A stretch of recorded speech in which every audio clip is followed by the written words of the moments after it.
Assalamualaikum warahmatullahi wabarakatuh. Perkenalkan, nama saya Reno Rizky dari kelompok 3. Di sini saya akan menjelaskan sistem reservasi di restoran Restu Ibu. Oke. Latar belakang pengaruh teknologi informasi yang signifikan mendorong digitalisasi pelayanan di industri kuliner. Namun restoran Restu Ibu masih menggunakan sistem reservasi meja manual yang mengakibatkan inefisiensi dalam pengelolaan ketersediaan meja dan penumpukan antrian. Oleh karena itu, dikembangkanlah sistem reservasi meja berbasis web untuk mempermudah pelanggan melakukan pemesanan online dengan tampilan ketersediaan meja secara real time, sekaligus membantu pengelola dalam memantau jumlah reservasi dan melakukan analisis data secara efektif melalui sistem basis data terintegrasi. Oke, next. Rumusan di sini ada rumusan masalah. Pertama, bagaimana merancang sistem reservasi meja restoran Restu Ibu berbasis web yang dapat diakses secara online oleh pengunjung. Kedua, bagaimana sistem ini dapat menampilkan informasi ketersediaan meja secara real time kepada pelanggan agar pelanggan tidak merasa kebingungan untuk melakukan pemesanan. Ketiga, bagaimana membangun sistem basis data yang mampu menyimpan dan mengelola data pelanggan, reservasi meja dan transaksi secara terstruktur. Keempat, bagaimana agar proses konfirmasi atau pembayaran reservasi dapat dilakukan dengan mudah dan tercatat secara otomatis oleh mesin dalam sistem. Untuk selanjutnya ada tujuan. Pertama, meningkatkan kualitas layanan kepada pelanggan dengan memfasilitasi reservasi meja secara online yang praktis dan mudah diakses oleh pelanggan maupun oleh admin. Kedua, menyediakan sistem yang mampu menyajikan informasi ketersediaan meja real time kepada pelanggan dan admin. Ketiga, mengatasi permasalahan antrian dan pencatatan manual dalam reservasi meja dan menyederhanakan tugas admin atau pengelola dalam memantau dan memvalidasi seluruh data reservasi. Untuk manfaat, dapat melakukan reservasi meja kapan saja dan di mana saja. Kedua, proses konfirmasi reservasi lebih mudah dan cepat. Ketiga, mendukung transformasi digital dalam pengelolaan layanan di restoran. Keempat, mendapatkan informasi ketersediaan meja secara real time dan status reservasi dengan jelas. Oke, sebelumnya izin selamat pagi, siang, malam. Perkenalkan, nama saya Muhammad Zaki. Di sini saya akan menjelaskan tentang entity relationship. Sebelumnya di sini ada 7 entity. Yang pertama ada pelanggan, pegawai, reservasi, meja, detail pesanan, pembayaran, terus ada menu. Nah, di sini untuk hubungannya yang pertama hubungan relasi pelanggan ke pegawai one to many, pegawai ke reservasi one to many, meja ke reservasi one to many, terus reservasi ke detail pesanan one to many, terus ada pembayaran ke reservasi one to many, terakhir ada menu ke detail pesanan dengan relasi one to many. Terus di sini akan ada penjelasan tentang desain basis datanya. Boleh di next. Nah, yang pertama ada tabel desain pesanan. Boleh di zoom.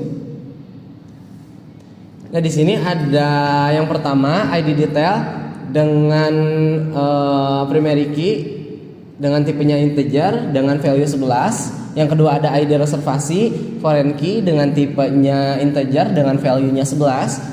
Yang ketiga ada ID menu foreign key juga dengan tipe integer, value-nya juga 11. Terus keempat ada jumlah dengan tipe integer, value 11, dan terakhir ada harga satuan dengan tipe desimal dengan value 10,2. Boleh sekarang di zoom tabel meja. Nah, untuk di tabel meja ini ada 4. Yang pertama ID meja. Sama di sini ada primary key dengan tipenya juga integer dengan value 11. Terus juga yang kedua ada nomor meja dengan tipe varchar dengan value 10. Kapasitas tipe integer dengan value 11. Yang terakhir ada status meja dengan tipe num. Boleh next ke tabel menu. Oke, di sini tabel menu juga terbagi menjadi 4. Yang pertama ada ID menu dengan tipe integer dengan value 11. Yang kedua ada nama menu dengan tipe varchar dengan juga value 100, harga tipe desimal value 10,2, dan terakhir ada kategori varchar dengan value 50. Terus ada ID pegawai dengan tipe integer value 11. Terus juga yang kedua ada nama pegawai, tipe varchar, value-nya 100, ada posisi, tipenya varchar, value-nya 50, username, foreign key dengan tipe varchar, ada value 50, terus terakhir ada password, sama juga varchar dengan value 255. Boleh di next. Nah di sini ada juga tabel pelanggan diisi dengan 4 juga. Yang pertama boleh di zoom. Nah di sini ada ID pelanggan dengan tipenya integer value 11, nama tipenya varchar untuk value-nya 100, nomor telepon tipe varchar value-nya 20, terus email tipenya varchar juga untuk value-nya 100. Nah di sini juga ada tabel reservasi. Di sini ada 9. Yang pertama ID reservasi, tipenya integer, value-nya 11. Terus ada tanggal reservasi, tipenya tanggal, waktu untuk tipenya waktu, jumlah orang, tipe integer dengan value 11, status reservasi, ID pelanggan integer, foreign key dengan value 11, ID meja juga di sini foreign key untuk tipenya integer, value-nya 11, ID pegawai juga foreign key dengan tipe integer, value 11, dan terakhir ada status bayar. Terus ada tabel pembayaran juga. Di sini untuk tabel pembayaran tipenya integer dengan value 11, ID reservasi integer dengan value 11 juga, nama pengirim varchar dengan value-nya ada 100. Terus ada bank asal, tipenya varchar dengan value 50, jumlah bayar desimal dengan value 10,2, ada bukti transfer, tipenya varchar untuk value 255. Terus terakhir ada tanggal bayar. Untuk tipenya di sini ada tanggal.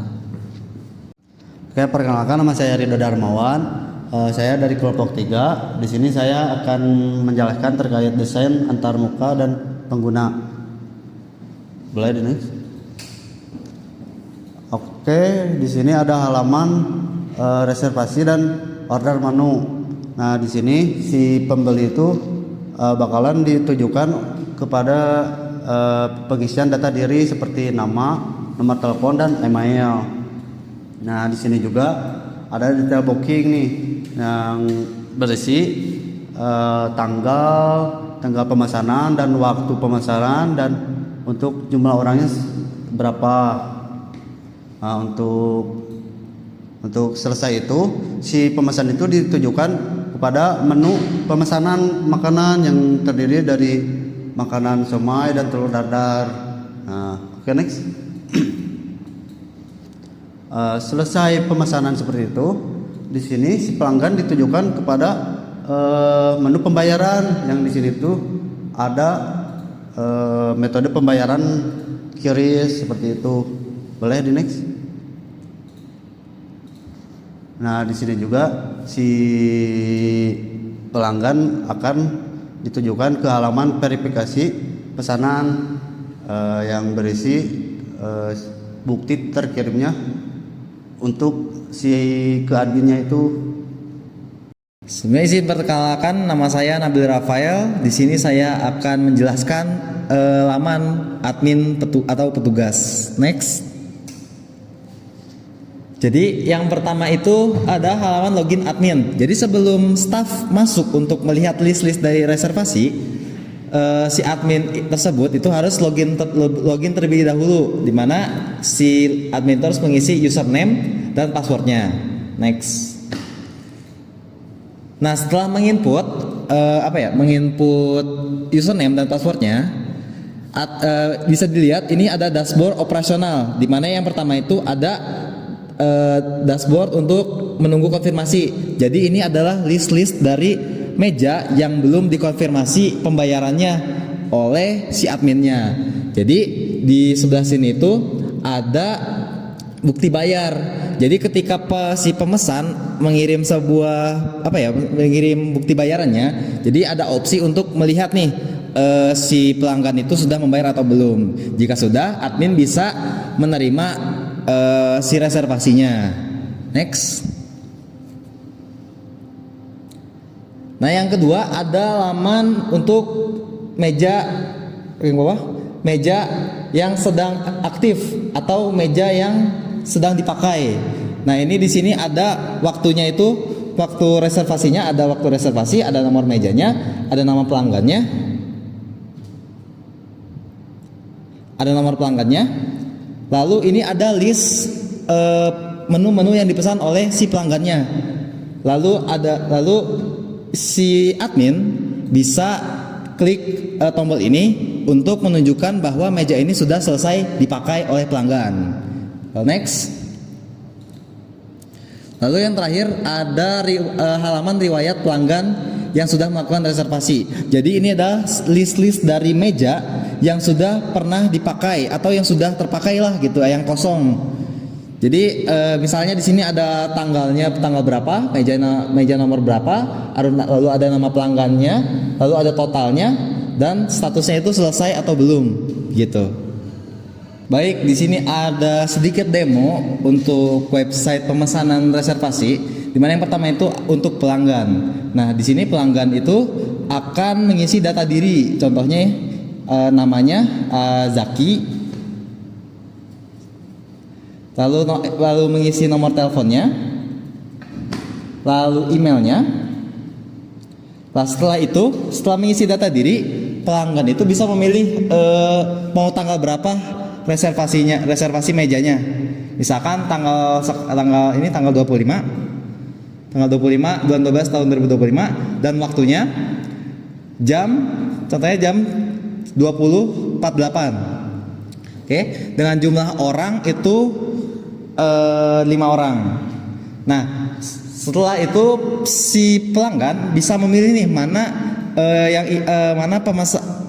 menu yang ingin dipesan ketika si pelanggan datang ke restorannya. Contohnya sudah, ini ceritanya sudah. Lalu klik cari meja dan lanjut pembayaran. Nah, di sini yang membedakannya itu si pelanggan akan dipilih secara otomatis mejanya sesuai dengan kapasitasnya. Tadi soalnya misalnya meja dengan kapasitas 5 orang, sistem akan memilih meja nomor 5 yang merupakan kapasitasnya untuk 6 orang gitu. Oke. Klik oke. Nah, setelah ini ada tab untuk pembayarannya, di mana yang pertama itu ada ID bookingnya, lalu total tagihannya. Nah, yang tengah ini ada ke atas lagi. Yang tengah ini ada QR code untuk pelanggan nge-scan agar bisa membayar, bisa melewat GoPay, OVO, Dana, ShopeePay, dan M-Banking lainnya. Nah, setelah itu di paling bawah ini ada nama pengirim si QRIS-nya gitu. Misalkan ini ada namanya Zack, dan ada upload bukti screenshot. Ceritanya ini asal, bukan itu. Totalnya ini open. Nah, setelah ini kirim konfirmasi. Nah, langsung ada notifikasi bukti terkirim, mohon tunggu verifikasi admin. Lanjut ke tab untuk adminnya. Ini untuk adminnya itu sebelum masuk ke list meja reservasi, admin itu harus menginput username dan passwordnya. Ceritanya ini username-nya staff, password itu 123. Lalu masuk. Nah, yang pertama ini ada dashboard, ada 3 dashboard ya. Yang pertama ini ada dashboard untuk menunggu konfirmasi, di mana isinya itu list-list meja yang belum dikonfirmasi sama adminnya. Jadi admin tuh bisa melihat dulu jadwalnya tanggal berapa, terus jam berapa, lalu nama pelanggannya, rincian pesanannya, dan bisa melihat bukti bayarnya, bisa lihat foto. Nah, ketika klik itu kita langsung diarahkan nih. Tadi kan mengirim foto nih, foto yang dikirim itu yang akan muncul tuh seperti ini, gitu. Kembali.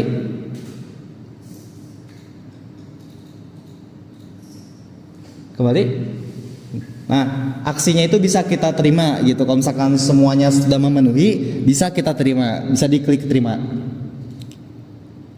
Oke. Nah, lanjut ke selanjutnya, ada tab untuk meja yang sedang dipakai atau yang sudah direservasi. Ini contohnya, ini ada waktunya, jam berapa, mejanya nomor berapa, nama pelanggan, lalu menu yang dipesannya. Lalu ketika meja sudah dipakai, si admin bisa klik selesai agar meja yang dipakai bisa dipilih lagi oleh sistem gitu. Nah, langsung ketika diklik akan ada notifikasi meja kosong, masuk ke tab riwayat. Nah, lalu tab terakhir ada riwayat selesai. Nah, ini adalah list-list meja yang sudah terpakai, yang sudah selesai reservasi. Di sini ada tanggalnya, nomor mejanya, nama pelanggannya, total transaksi, dan statusnya sudah selesai. Jadi kesimpulan yang sudah kita bahas dari slide sebelumnya adalah perancangan dan implementasi sistem basis data reservasi online pada Cafe Resto Ibu Sukabumi telah berhasil memetakan kebutuhan sistem menggunakan ERD dan LRS, menghasilkan 7 tabel utama, yaitu pelanggan, meja, pegawai, menu, reservasi, pembayaran, dan detail pesanan yang terintegrasi dengan one to many. Basis data ini sukses diimplementasikan menggunakan MySQL melalui PHP MyAdmin dan terkoneksi dengan PHP untuk fungsi CRUD. Sistem ini memfasilitasi peran pelanggan, reservasi, dan pilih menu tanpa login. Sementara untuk staff atau admin harus login dulu untuk melakukan validasi dan melihat transaksi, menghasilkan perwarupa yang siap menggantikan sistem manual sehingga meminimalisir kesalahan data dan meningkatkan efisiensi pelayanan pada kafe atau restoran. Sekian presentasi dari kelompok kami. Mohon maaf bila ada kesalahan kata atau kekurangan. Terima kasih.